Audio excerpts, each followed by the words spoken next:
Listen. Dwayne Hoover hurt so many people seriously that a special ambulance known as Martha was called. Martha was a full-sized General Motors transcontinental bus, but with the seats removed.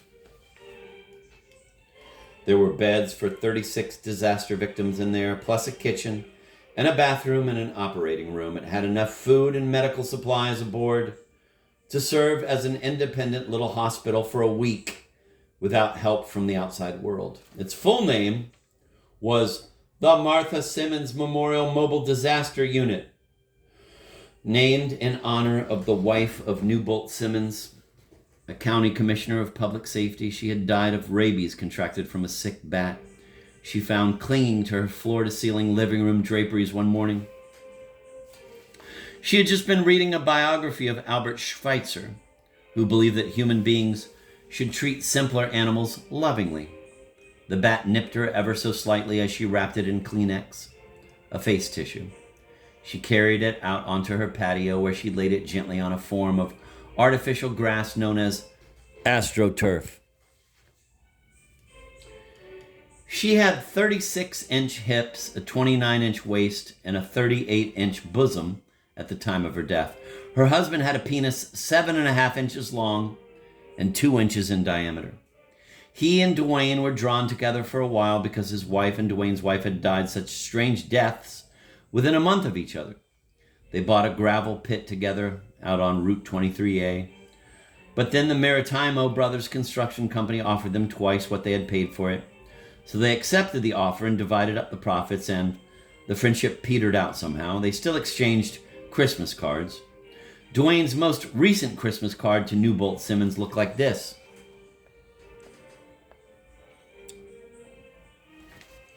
Newbolt Simmons' most recent Christmas card to Dwayne looked like this.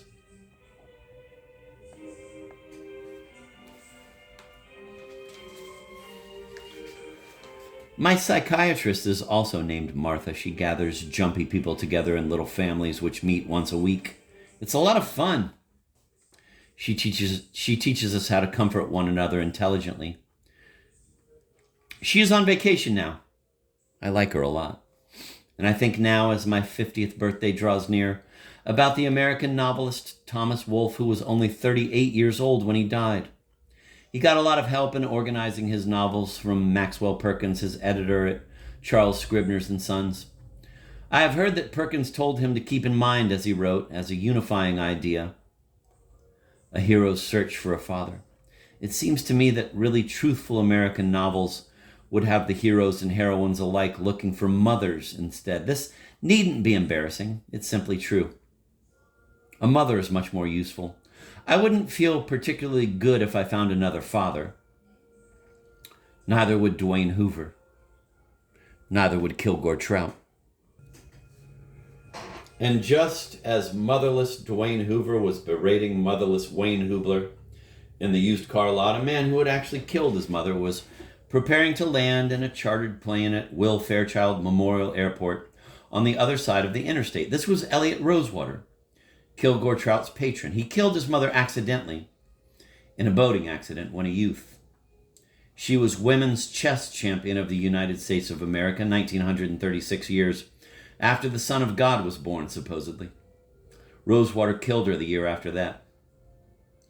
It was his pilot who caused the airport's runways to become an ex-convict's idea of fairyland. Rosewater remembered his mother's jewelry when the lights came on. He looked to the west and he smiled at the rosy loveliness of the Mildred Berry Memorial Arts Center, a harvest moon on stilts in a bend of Sugar Creek. It reminded him of how his mother had looked when he saw her through the bleary eyes of infancy. I had made him up, of course, and his pilot too. I put Colonel Looseleaf Harper, the man who had dropped an atomic bomb on Nagasaki, Japan, at the controls. I made Rosewater an alcoholic in another book. I now made him reasonably well sobered up with the help of Alcoholics Anonymous. I had him use his newfound sobriety to explore, among other things, the supposed spiritual and physical benefits of sexual orgies with strangers in New York City. He was only confused so far. I could have killed him, and his pilot too, but I let them live on. so their plane touched down uneventfully.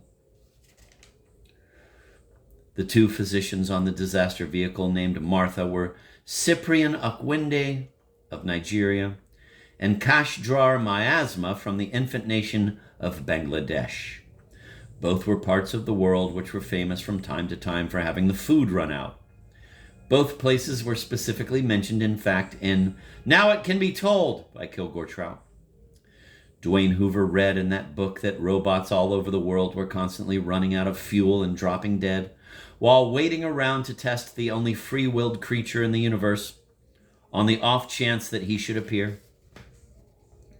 At the wheel of the ambulance was Eddie Key, a young black man, who was a direct descendant of Francis Scott Key, the white American patriot who wrote the national anthem. Eddie knew he was descended from Key. He could name more than 600 of his ancestors and had at least an anecdote about each. They were Africans, Indians, and white men. He knew, for instance, that his mother's side of the family had once owned the farm on which Sacred Miracle Cave was discovered, that his ancestors had called it Bluebird Farm.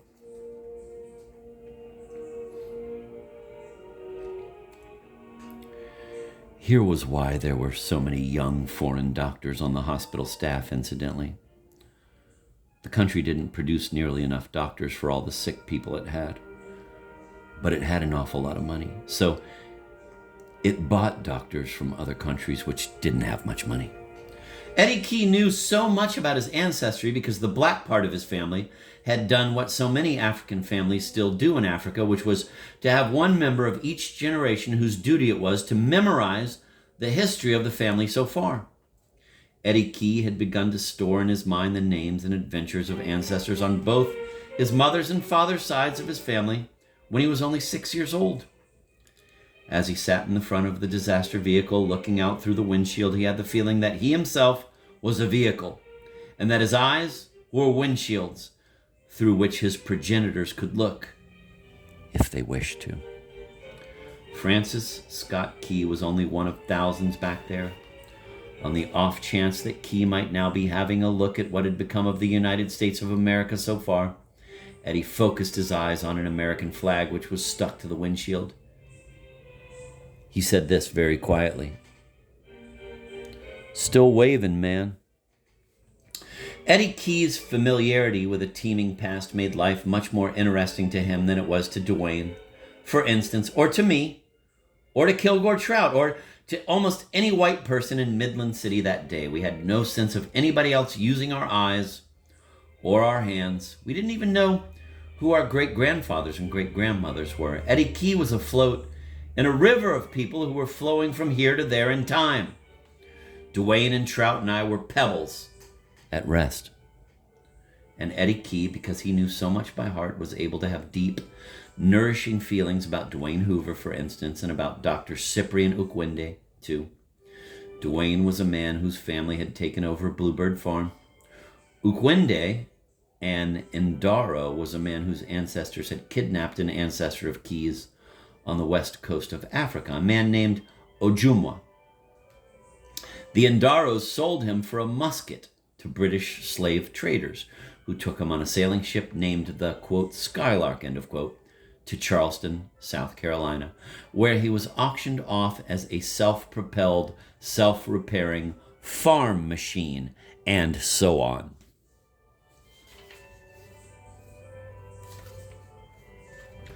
Dwayne Hoover was now hustled aboard Martha through big double doors in her rear. Just ahead of the engine compartment, Eddie Key was in the driver's seat, and he watched the action in his rearview mirror. Dwayne was swaddled so tightly in canvas restraining sheets that his reflection looked to Eddie like a bandaged thumb.